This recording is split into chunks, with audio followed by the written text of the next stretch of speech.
Mummy mummy mummy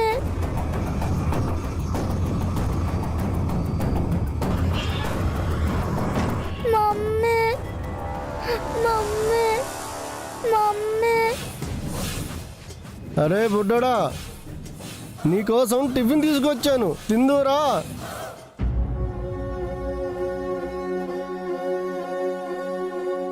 నాకేమీ వద్దు, నేను తినను. నిన్న మా ఇంట్లో తిన్నావు కదరా, ఇప్పుడేమైంది? తిను. నేను నేను మా మమ్మీని చూడాలి.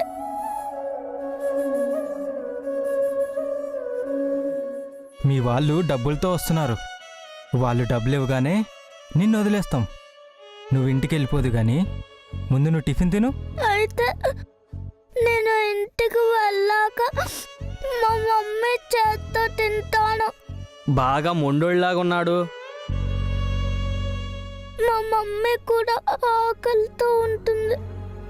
నేను వెళ్ళి మా మమ్మీకి తినిపించాలి. మంచోళ్ళ ఉన్నాడే కుర్రోడు. వీణ్ణి వాళ్ళమ్మ చాలా పద్ధతిగా పెంచినట్లుంది. అన్నీ మంచి బుద్ధులే. ఆ బుద్ధులు లేకనే మనం ఇలా తయారయ్యాం. వీడేమో వాళ్ళ పట్ల మంచిగా ఉన్నాడు, వాళ్ళు వీడి పట్ల ఎలా ఉన్నారో.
అభి గారు,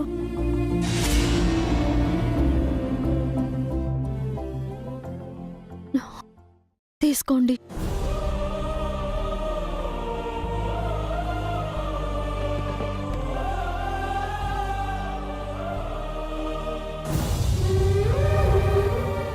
ఏంటిది? నగలు.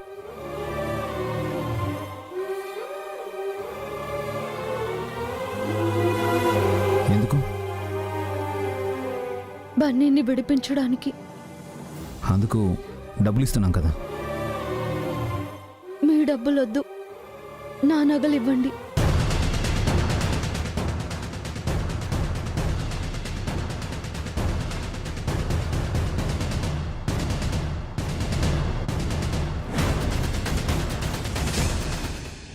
అంటే నా వల్ల బన్నీ వల్ల తప్పు జరిగింది కదా. మా వల్ల మీరు నష్టపోకూడదు. కష్టమైనా నష్టమైనా నేను భరిస్తాను.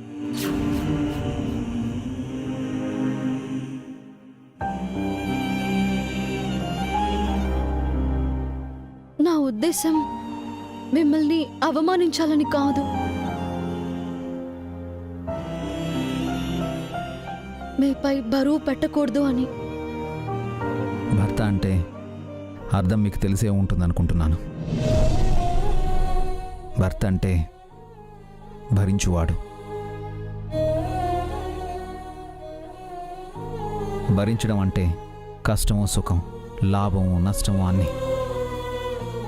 పెళ్లిలో పంతులు గారు నాతో ధర్మేచ్ఛ, అర్ధేచ్ఛ, కామేచ్ఛ, మోక్షేశ నాతి చరామి అని వేదమంత్రాలు పలికించారు.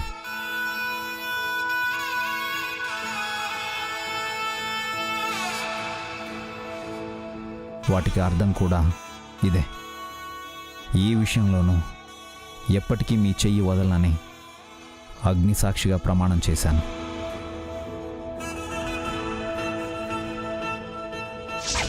సుఖదుఖాలన్నిటిలో మీ సహధర్మచారిణికి తోడుగా నీడగా అండగా ఉంటానని ప్రమాణం చెయ్యండి. ప్రమాణం చేస్తున్నాను.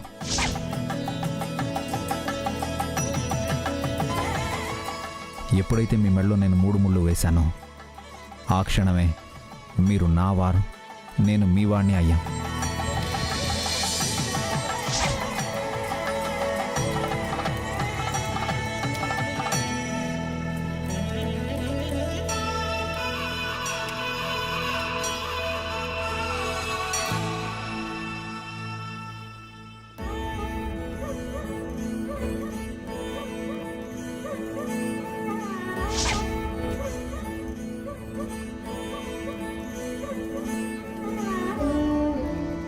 మనం వేరు కాదు.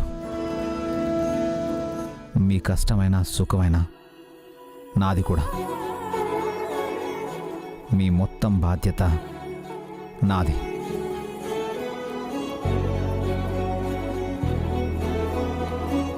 నేను మీ భార్యనైనా కానీ బన్నీ నా కొడుకు. మీరు నా భార్య అయినప్పుడు మీ కొడుకు నా కొడుకు కాడా?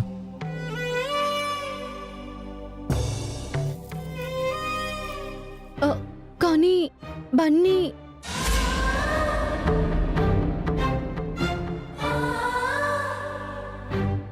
మీ ఉద్దేశం నాకు అర్థమైంది.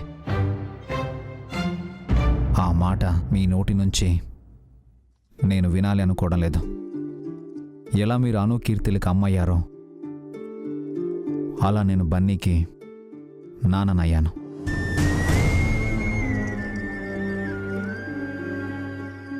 బన్నీ తండ్రి వేరు, అను కీర్తిల తల్లి వేరు కావచ్చు, కానీ అది గతం.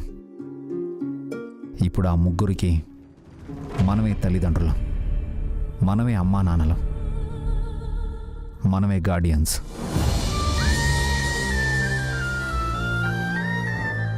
బన్నీ నాకు బరువు కాదు, బాధ్యత. ఎలాగైతే మీరు అను కీర్తిని బాధ్యతగా చూసుకుంటున్నారో అలాగే బన్నీని కంటికి రెప్పలా చూసుకోవాల్సిన బాధ్యత నాకుంది.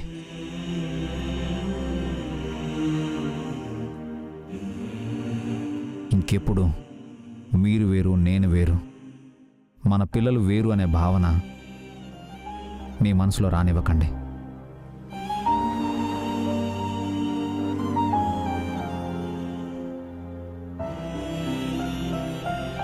మనకు సంబంధించి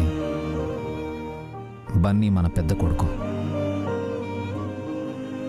బన్నీ తరువాత మనకిద్దరు ఆడపిల్లలు, బన్నీకి చెల్లెళ్ళు.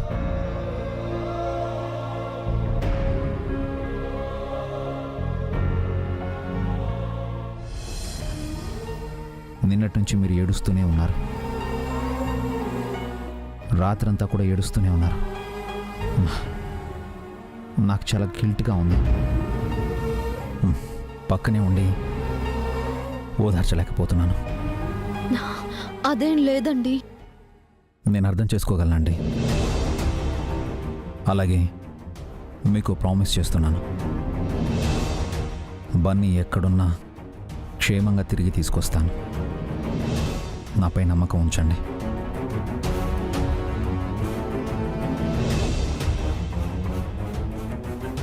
ఆ నమ్మకం ఉండబట్టే ఈ కాస్తైనా ధైర్యంగా ఉంటున్నానండి.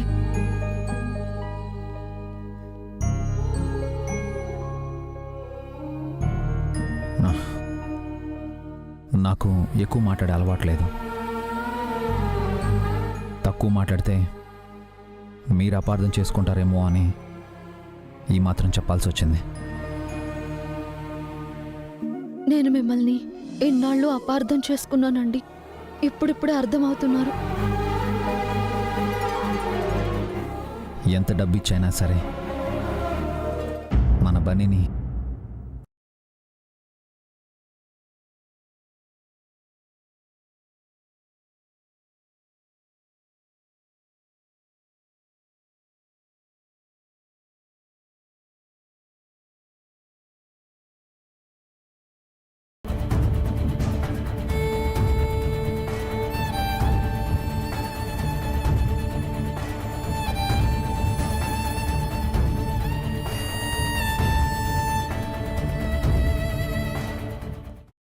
నగలు, ఆడవారి అందాలు, ఆనందాలు అవి తండ్రి నుంచో సోదరుడి నుంచో భర్త నుంచో బహుమతులుగా మిమ్మల్ని చేరాలే తప్ప మా అవసరాల కోసం మీరు తిరిగి ఇవ్వబడకూడదన్నది నా అభిప్రాయం.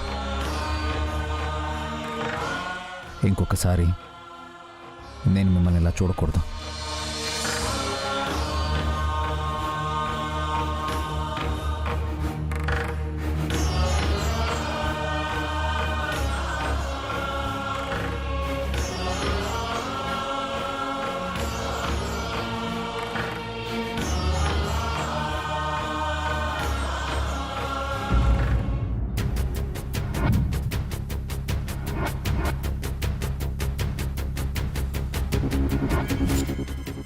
ఏమండి, అయిందా?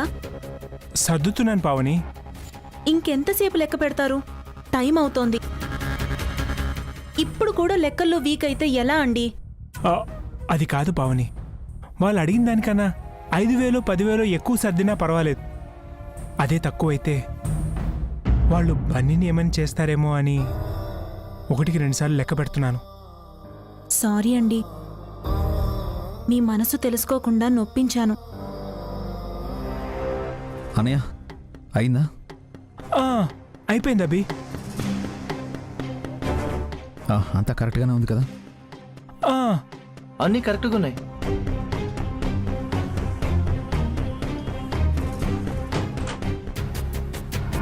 Okay, right.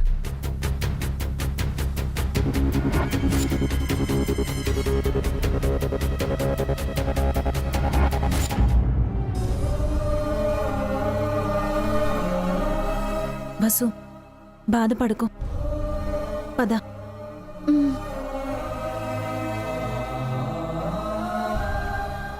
నాన్న, నేను వెళ్ళి బన్నీని తీసుకొస్తాను.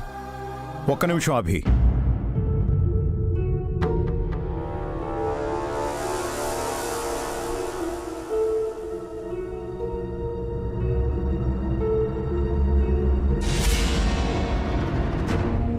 చెప్పండి నాన్న.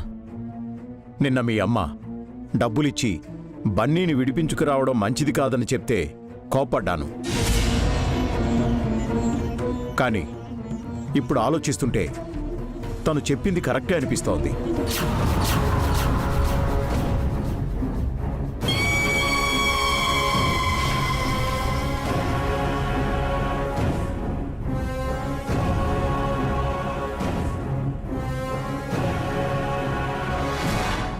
డబ్బులు ఇస్తామని కిడ్నాపర్స్తో చెప్పాక ఇప్పుడేంటి నాన్న ఇది?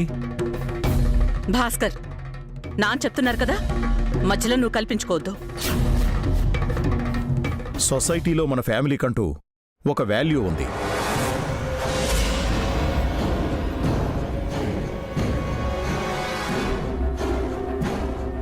మంచి ఈవెంట్స్ చేస్తామని పొలిటికల్ లీడర్స్ నుంచి ప్రభుత్వ అధికారుల వరకు మంచి పేరుంది. ఇది ఒక్క రోజులో సంపాదించింది కాదు, నా నుంచి నీ వరకు ఇన్నేళ్లు కష్టపడితే వచ్చింది.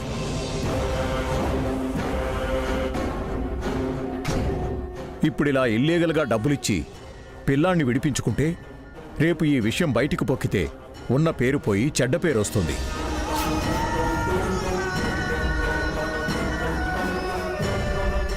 అందుకని బన్నీని అలాగే వదిలేద్దామా నాన్న?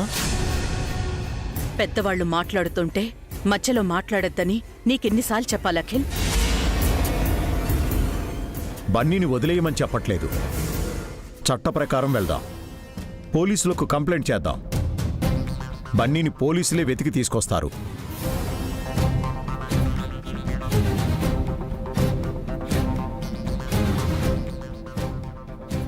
నా ఉద్దేశం ఏంటంటే ఎవరు చేయాల్సిన పని వాళ్లే చేయాలి. ఇది మనం చేయకూడని పని. చేసి తలవంపులు తెచ్చుకోవడం ఎందుకని ముందే చెప్తున్నాను.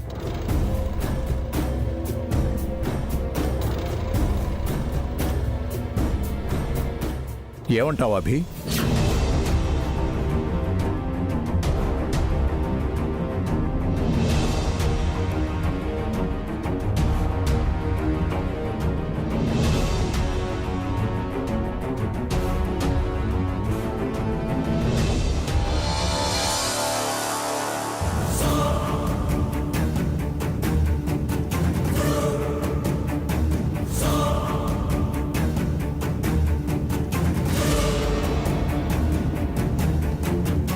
అన్నయ్య తీసుకో.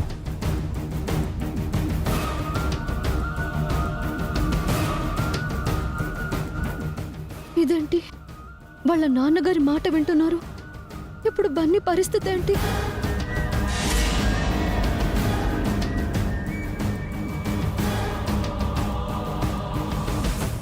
మీరు చెప్పింది 100% కరెక్ట్ నాన్న.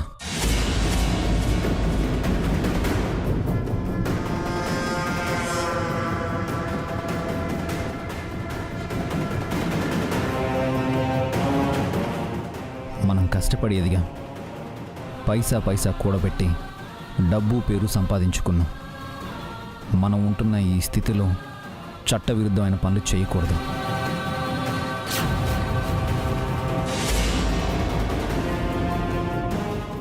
మనం సంపాదించుకున్న డబ్బుకు కానీ పేరుకు కానీ భంగం కలిగించకూడదు.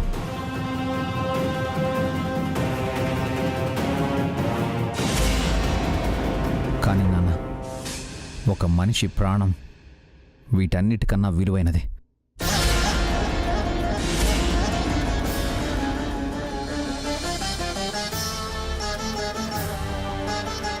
ఒక ప్రాణం పోతే పేరు ప్రఖ్యాతులు కానీ, పలుకుబడి అధికారం కానీ, డబ్బు బంగారం కానీ ఏవి ఆ ప్రాణాన్ని తిరిగి తీసుకురాలేం. ఆ విషయం మీకు తెలుసు.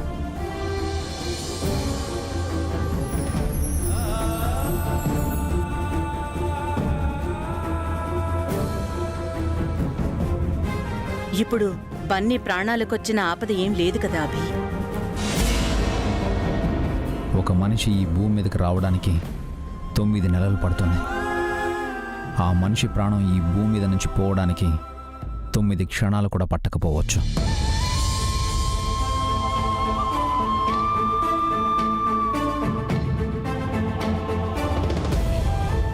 మనం పోలీస్ కంప్లైంట్ ఇవ్వచ్చు, చట్ట ప్రకారం వెళ్ళి బన్నీని తెచ్చుకోవచ్చు.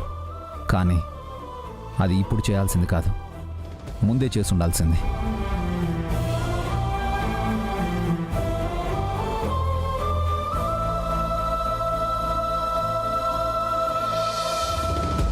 నిన్నటి నుంచి మీరు చూస్తున్నారు, తను ఏడుస్తూనే ఉంది. మన శరీరానికి ప్రాణం ఎంత ముఖ్యమో ఒక తల్లికి బిడ్డ అంతకంటే ఎక్కువే.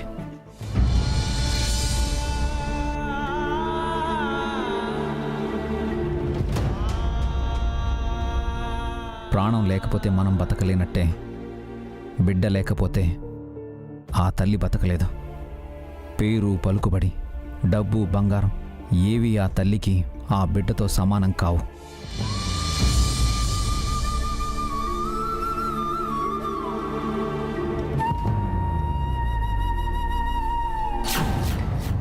ఈ విషయం 3 బిడ్డలకు తల్లివైనా నీకు బాగా తెలుసు.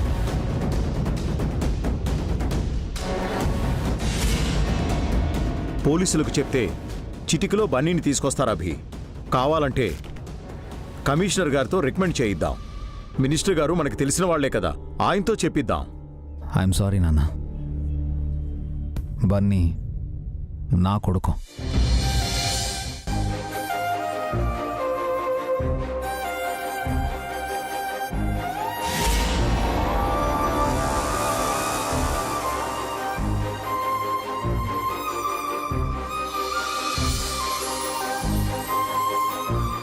నా బిడ్డ కోసం ఎవడి కాళ్ళలో చేతిలో పట్టుకోవాల్సిన కర్మ నాకు పట్టలేదు.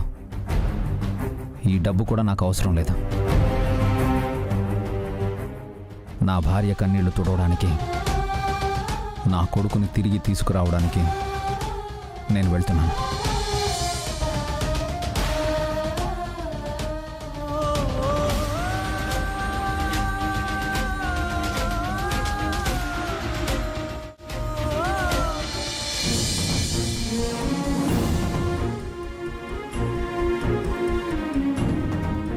ఆగభి.